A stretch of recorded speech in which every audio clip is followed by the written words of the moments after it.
एकता से बनी तो ईंट बनी, और ईंट बनी तो दीवार बनी, दीवार बनी तो घर बना। और अगर ये सभी बेजान चीज़ें एक हो सकती हैं तो हम सभी मिलकर काम क्यों नहीं कर सकते। नमस्कार दर्शकों, आप देख रहे हैं महानदी न्यूज़। रायपुर में सर्व समाज समन्वय महासभा का कार्यकारिणी आज बैठक हुई है। इसमें 2-3 मुद्दे प्रमुख रूप से रहा है। एक तो ये है कि जो देश के महान विभूति रहे, क्रांतिवीर जो रहे, उनके वंशजों का सम्मान करने का एक मुद्दा हमें समझ में आया। दूसरी बात ये है कि समाज को आपस में कैसे जोड़ें, एक समन्वय, धर्म, जाति, क्षेत्र, भाषा सबसे परे होकर के समाज को कैसे मजबूत एकजुट बनाए, ऐसी बैठक में हुई है, ये सुनने को मिला है। हमारे बीच में आप देखते हैं तमाम लोग हैं, इसमें से भूतपूर्व सैनिक हमारे योद्धा भी रहे हुए हैं, तमाम नारी शक्ति भी है। इनसे हम पूछते हैं कि आज की प्रमुख मुद्दा विषय क्या कुछ रहा है कि सर आज की बैठक जो हुई है क्या प्रमुख रहा है इसमें? बेहतर ये है कि हम सब भारत के नागरिक हैं, हमें अपने देश के लिए काम करना है। और इस बैठक में जो प्रमुख निर्णय यही आई है कि हमें एकजुटता होकर के अपने संगठन को मजबूत बनाना है और अपने कार्य को निचले निम्न स्तर से लेकर के सभी को जोड़ते हुए अपने कार्य के प्रति सजग रहना है और राष्ट्र में जितना हो सकता है राष्ट्र के निर्माण के लिए अपने आप को आगे बढ़ाना है। आप तो भूतपूर्व सैनिक है, असल हीरो आप ही हैं। पहले और अब में क्या अंतर रखते हैं, क्यों ये फिर से जोड़ने की बात हो रही है?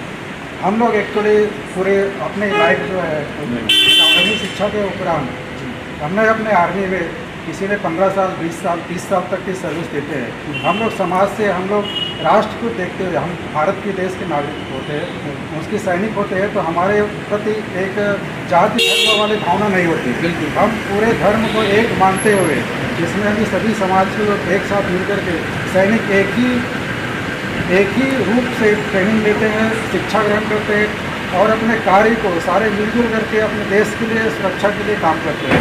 ऐसा लग रहा है कि मैं इस सर्व समाज में अपने जो समाज को आगे ले जाने के लिए, जो राष्ट्र को आगे ले जाना है, इसी समाज के जो सर्व समाज है इसी के तहत मुझे लेके जाना है।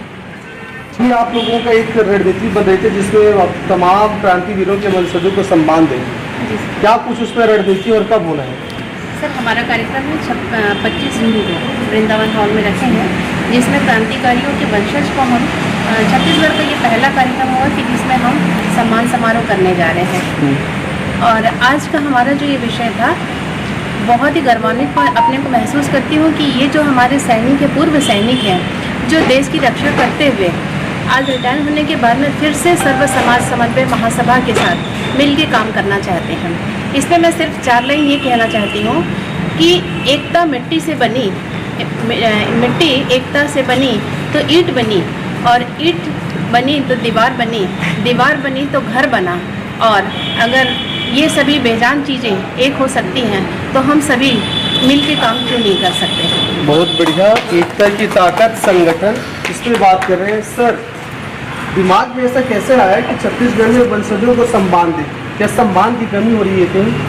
ये सर्वप्रथम तो मैं समस्त भारतवासियों का सादर नमस्कार करता हूं, और जिस क्रांतिकारी वीरों की वंशजों का सम्मान का आपका प्रश्न सवाल होता है जी, हमर पुरखा सयान मन के, ये भारत की सनातन की संस्कृति यही है कि हमन सयान ला पहले देव मानथन, पितृ मानते हैं जिसे, उसी तरह से हमारे क्रांतिकारी हमारे देव हैं और उन देव को हम सम्मान उनके वंशज का करते हैं, तो लगता है कि हम भारत की संस्कृति का सम्मान किया। उसी के तहत कार्यक्रम के तहत भारत का जो अमृत काल चल रहा है 75वें, इस विचार में ये आया कि हमारे जो वंशज क्रांति भारत की, अखंड भारत राष्ट्र निर्माण के लिए अपने प्राणों के निछावर कर दिए, तो ऐसे क्रांति वंशजों को हमको छत्तीसगढ़ में सम्मान किया जाना चाहिए।